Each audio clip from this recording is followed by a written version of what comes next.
Hi ಎಲ್ಲರಿಗೂ. ಇವತ್ತು ಉಪ್ಪಿನಕಾಯಿ ಹಾಕಾಕತ್ತೀನಿ. ಯಾಕಂದರೆ ಊರಿಂದ ಬರುವಾಗ ಒಂದಿಷ್ಟು ಫ್ರೆಶ್ ಅಂದ ಮಾವಿನಕಾಯಿ ತೊಗೊಂಡು ಬಂದಿದ್ದೆ. ಬರುವಾಗ ಹರಿದಿದ್ರು, ಅದಕ್ಕಾಗಿ ಅಲ್ಲಿ ಇಲ್ಲಿಟ್ಟು ಮತ್ತು ಕೆಡಬಾರ್ದು ಅಂಥೇಳಿ ಸ್ವಲ್ಪ ಫ್ರೆಶ್ ಇದ್ದಾಗ ಹಾಕಿದರೆ ಭಾಳ ದಿನ ತಿನ್ಬೋದು ಅಂಥೇಳಿ ಉಪ್ಪಿನಕಾಯಿ ಹಾಕಾಕತ್ತಿದ್ದೆ. ಇದನ್ನು ಮೀಡಿಯಮ್ ಸೈಜ್ ನಾನು ಕಟ್ ಮಾಡ್ಕೊಳಕತ್ತೀನಿ. ಅದೆಷ್ಟು ಮಾವಿನಕಾಯಿ ಐತಂತ ನಾನು ಕೌಂಟ್ ಮಾಡಲಿಲ್ಲ, ಮೆಜರ್ಮೆಂಟ್ ಹೇಳಕ್ಕೆ. ಉಪ್ಪಿನಕಾಯಿ ತಿನ್ನೋದ್ರಿಂದ ಅಜೀರ್ಣತೆ ದೂರಾಗಿ ಜೀರ್ಣಶಕ್ತಿ ಹೆಚ್ಚು ಮಾಡ್ತೈತಿ. ಯಾಕಂದರೆ ಇದಕ್ಕೆ ನಾವು ಸಾಸಿವೆ, ಇಂಗು, ಮೆಂತ್ಯ ಇವನ್ನೆಲ್ಲ ಹಾಕಿರ್ತೀವಲ್ಲ, ಅದಕ್ಕೆ ಆಮೇಲೆ ಮಾವಿನಕಾಯಿ ಒಳಗೆ ವಿಟಮಿನ್ ಸಿ ಇರ್ತೈತಿ. ಇದರಿಂದ ರೋಗ ನಿರೋಧಕ ಶಕ್ತಿನೂ ಹೆಚ್ಚಿಗೆ. ಉಪ್ಪಿನಕಾಯಿ ತಿನ್ನೋದ್ರಿಂದ ಭಾಳ ಪ್ರಯೋಜನ ಅದಾವಂತ ಹೇಳೋದು. ಆಮೇಲೆ ಉಪ್ಪಿನಕಾಯಿ ಇತ್ತಂದ್ರೆ ಒಂದು ಹೆಚ್ಚಿಗೆನೂ ಹೋಗ್ತೈತಿ. ಯಾರ್ಯಾರೆಲ್ಲ ಉಪ್ಪಿನಕಾಯಿ ಇಷ್ಟಪಡ್ತೀರಿ, ಯಾವ ಉಪ್ಪಿನಕಾಯಿ ಇಷ್ಟ ಕಮೆಂಟ್ ಮಾಡಿರಿ.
ಇದು ಆಲ್ರೆಡಿ ಈಗೆಲ್ಲ ನೀರೊಳಗೆ ಹಾಕಿ ನಾನು ತೊಳ್ದೀನಿ. ಯಾಕಂದರೆ ಹುಳಿ ಜಾಸ್ತಿ ಇರ್ತೈತಿ, ಅದ್ರ ಸಂಬಂಧ ಸ್ವಲ್ಪ ನೀರಾಗ ಹಾಕಿದ್ರಿಂದ ಹುಳಿ ಹೋಗ್ತೈತಿ.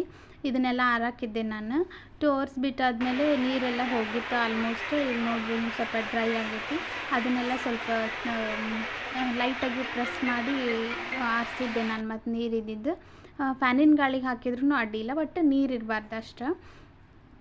ನೀರಿತ್ತಂದ್ರೆ ಬೇಗ ಹಾಳಾಗ್ತೈತಲ್ಲ, ಅದಕ್ಕಾಗಿ ನೀವು ಇದನ್ನು ಯಾವ ಶೇಪ್ನಾಗ ಬೇಕಾದರೂ ಕಟ್ ಮಾಡ್ಕೋಬೋದು. ಸಣ್ಣದು ಮತ್ತು ದೊಡ್ಡದು ಮತ್ತು ಉದ್ದುದ್ಕನೂ ಹೆಚ್ಕೋಬೋದು. ಸಣ್ಣ ಮಿಡಿ ಇದ್ದರೆ ಉದ್ಕ ಹೆಚ್ಚಾಕಿದಾಗ್ತೈತಿ. ಇದು ಸ್ವಲ್ಪ ಮೀಡಿಯಮ್ ಕಾಯಿ ಇದ್ವಲ್ಲ, ಅದಕ್ಕೆ ನಾನು ಸ್ಕ್ವೇರ್ ಟೈಪ್ ಹೆಚ್ಕೊಂಡೀನಿ. ಕೆಲವೊಂದು ಗೊಪ್ಪ ಇರುತ್ತೆ, ಕೆಲವೊಂದು ಗೊಪ್ಪ ಇರೋದಿಲ್ಲ, ಎಳೆವಿದ್ದಿದ್ವು. ಈಗ ನಾವು ಇದನ್ನು ಬುಟ್ಟಿಯೊಳಗೆ ಹಾಕಿ ಇದಕ್ಕೆ ಉಪ್ಪು ಬೇಕಾದಷ್ಟು ಉಪ್ಪು ಮತ್ತು ಬೆಲ್ಲ ಅದನ್ನ ನಮ್ಮ ಅತ್ತೆಯವರು ಹಾಕಿದ್ದಾರೆ. ನಾನು ಇದಕ್ಕೆ ಒಗ್ಗರಣೆ ರೆಡಿ ಮಾಡ್ಕೊಂಡು ಬರ್ತೀನಿ. ಇದಕ್ಕೆ ಜೀರಿಗೆ, ಸಾಸಿವೆ ಮತ್ತು ಮೆಂತ್ಯ ಸಪ್ರೇಟಾಗಿ ಹುರಿದು ಮಿಕ್ಸಿಗೆ ಹಾಕಿಟ್ಟಿನಿ. ಅದು ವಿಡಿಯೋ ಮಾಡಲಿಲ್ಲ. ಈಗ ಒಗ್ಗರಣೆಗೆ ನಾನು ಸಾಸಿವೆ ಮತ್ತು ಜೀರಿಗೆ ಒಂದಿಷ್ಟು ಬೆಳ್ಳುಳ್ಳಿನ ಜಜ್ಜಿ ಇಟ್ಕೊಂಡಿದ್ದೆ, ಅದನ್ನು ಹಾಕ್ತೀನಿ. ಸ್ವಲ್ಪ ಖಾರ ಮತ್ತು ಅರಿಶಿನ ಸ್ವಲ್ಪ ಹಾಕಬೇಕು ಇದಕ್ಕೆ, ಯಾಕಂದರೆ ಕಲರ್ ಚಲೋ ಬರ್ತೈತಿ ಎಣ್ಣೆಗೆ ಹಾಕೋದ್ರಿಂದ. ಬೇರೆ ಅಡುಗೆ ಮಾಡುವಾಗೂ ಎಣ್ಣೆಗೆ ಹಾಕಿದರೆ ಸ್ವಲ್ಪ ಕಲರ್ ಹೆಚ್ಚಿಗೆ ಕಲರ್ ಬರ್ತೈತಿ. ಅದಕ್ಕಾಗಿ ಸ್ವಲ್ಪ ಖಾರ ಮತ್ತು ಅರಿಶಿನ ನಾನು ಈಗ ಆ್ಯಡ್ ಮಾಡಕತ್ತೀನಿ. ಅದಕ್ಕೆ ಪುಡಿ ಜಾಸ್ತಿ ಆಗ್ತದೆ. ನಾನೇನು ಜೀರಿಗೆ ಸಾಸಿವೆ ಎಲ್ಲ ಇದು ಮಾಡಿದ್ದೆಲ್ಲ, ಅದಕ್ಕೆ ಎಷ್ಟು ಬೇಕು ಅಷ್ಟನ್ನು ಹಾಕಿ ಎಣ್ಣೆಯೊಳಗೆ ಇದು ಮಾಡಕತ್ತೀನಿ. ಜಾಸ್ತಿ ಹೊತ್ತು ಎಣ್ಣೆ ಬಿಸಿ ಮಾಡಬಾರ್ದು, ಹೊತ್ತು ಬಿಡ್ತೈತಿ ಬೇಗ ಪುಡಿ ಆಗಿರೋದ್ರಿಂದ. ಸ್ವಲ್ಪ ಲೈಟಾಗಿ ಇರಬೇಕು ಬಿಸಿ. ಇದನ್ನೆಲ್ಲ ಸ್ವಲ್ಪ ಕಡ್ಡಾಡಿಸಿ ಅದೆಲ್ಲ ಎಣ್ಣೆ ಒಳಗೆ ಮಿಕ್ಸ್ ಆಗಬೇಕು. ಅಲ್ಲಿ ಮಟ್ಟ ಮಿಕ್ಸ್ ಮಾಡಿರಿ. ಒಂದು ಸ್ವಲ್ಪ ಹಿಂಗೆ ಹಾಕಬೇಕು. ಹಿಂಗೆ ಹಾಕಿದಾದ್ಮೇಲೆ ಸ್ವಲ್ಪ ಲೈಟಾಗಿ ಬಿಸಿ ಇರಬೇಕು. ಅದು ಆರು ತನಕ ವೆಯ್ಟ್ ಮಾಡಿ ಆಮೇಲೆ ನೀವು ಉಪ್ಪಿನಕಾಯ್ದು ಹೋಳಿನ ಮಾಡಿರ್ತೀವಲ್ಲ ಅದಕ್ಕೆ ಹಾಕಿ ಕಲಿಸ್ಬಿಡೋದು. ಕಲಸಿದಾದ್ಮೇಲೆ ಇನ್ನೇನೈತಿ ಎಲ್ಲನೂ ಒಂದು ಏರ್ಟೈಟ್ ಕಂಟೈನರ್ನಾಗ ಹಾಕಿ ಇಡಬೇಕು. 24 hours ಆದಮೇಲೆ ನೀವು ಅದನ್ನು ತೆಗೆದು ತಿನ್ಬೋದು ಅಂತ ಬೇರೆ ಒಂದು ಇದಕ್ಕೆ ಹಾಕ್ಕೊಂಡು. ಬರೀ ನಮ್ದು ಹೆಂಗಾಗೈತಿ ನೋಡ್ರಿ 24 hours ಆದಮೇಲೆ. ಮೇಲೆ ಡ್ರೈ ಅನ್ನಿಸ್ತೈತಿ, ಬಟ್ 1 ಸ್ಪೂನ್ ತೆಗೆದ ತಕ್ಷಣ ಅಂದ್ರೆ ಅದು ಒಂಥರ ಮಸ್ತ್ ಕಾಣಿಸ್ತೈತಿ, ಕಲರ್ನು ಮಸ್ತ್ ಬಂದೈತಿ. ನಾನು ಎಣ್ಣೆ ಒಳಗೆ ಖಾರ ಮತ್ತು ಅರಿಶಿನ ಹಾಕಿದ್ರಿಂದ ಕಲರ್ ಮಸ್ತಾಗಿ ಬಂದಿತ್ತು, ಟೇಸ್ಟ್ನು ಹಂಗಾಗೈತಿ. ನಿಮ್ಗೆ ಏನಾರ ಕಡಿಮೆ ಆಗಿತ್ತಂದರೆ ಈ ಸ್ಟೇಜ್ನಲ್ಲಿ ನೀವು ಉಪ್ಪು ಖಾರ ಸೇರಿಸ್ಕೊಂಡು ಮತ್ತು ಕೈ ಆಡಿಸಿ ಇಡ್ಬೋದು. ಉಪ್ಪಿನಕಾಯಿ ಹಾಕೋಕೆ ಏನಂದ್ರೆ ಹಸಿದು ಯೂಸ್ ಮಾಡಬಾರ್ದು, ಅಷ್ಟು ಬುಟ್ಟಿ ಆಗಲಿ ಸೌಟಾಗಲಿ ಎಲ್ಲ ನೀಟಾಗಿ ಮಾಡಿದರೆ ಯಾರು ಬೇಕಾದರೂ ಉಪ್ಪಿನಕಾಯಿ ಹಾಕ್ಬೋದು. ಟೇಸ್ಟ್ ಮಾತ್ರ ಸಖತ್ತಾಗೈತಿ.